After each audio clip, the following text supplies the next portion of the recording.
তো বন্ধুরা, আগের ভিডিওতে দেখেছিলাম সুন্দরী আর কালু মিলে দুটো ডিম দিয়েছিল। তো এই কি বন্ধুরা, বাসায় তো দেখছি দুটো ডিম আছে, আবার একটা বাচ্চা। যেহেতু বন্ধুরা দুটো ডিমই আছে, তাহলে বাচ্চাটা কোথা থেকে এলো? দেখা যাক বন্ধুরা কি হয়েছে ব্যাপারটা। তো দেখি হাত দিয়ে এর মধ্যে কি আছে। ও না না বন্ধুরা, এটা ডিমের খোসাটা, বাচ্চাটা ডিমের মধ্যে থেকে বেরিয়ে এসেছে। আমি তো অবাক হয়ে গিয়েছিলাম যে দুটো ডিম আবার একটা বাচ্চা কোথা থেকে এলো। তো আমি তো প্রথমে অবাক হয়ে গিয়েছিলাম, তারপর দেখি এটা একটা ডিমের খোলা, এর মধ্যে থেকেই বাচ্চাটা বেরিয়ে এসেছে। একটা বাচ্চা তো ফুটে গেছে বন্ধুরা, তো আর একটা বাচ্চা কবে ফুটবে সেটাই দেখার বিষয়। তো বন্ধুরা এই দেখুন বাচ্চাটি কত সুন্দর হয়েছে। এটা মনে হচ্ছে সাদা সুন্দরীটার মতোই হবে। কত সুন্দর কিউট বাচ্চাটাকে লাগছে দেখুন বন্ধুরা। এটা হয়তো কিছুক্ষণ আগেই ডিমের খোসার মধ্যে থেকে বেরিয়ে এসেছে। তো এই বাচ্চাটাকে আমি আর ডিস্টার্ব না করে ওর মা বাবার কাছে আমি রেখে দেবো।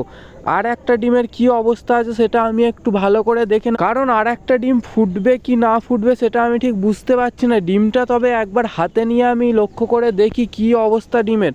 তো ডিমটা হাতের মধ্যে বন্ধুরা নিয়েছি, দেখছি অল্প অল্প ক্র্যাকস এসে গেছে ডিমের মধ্যে।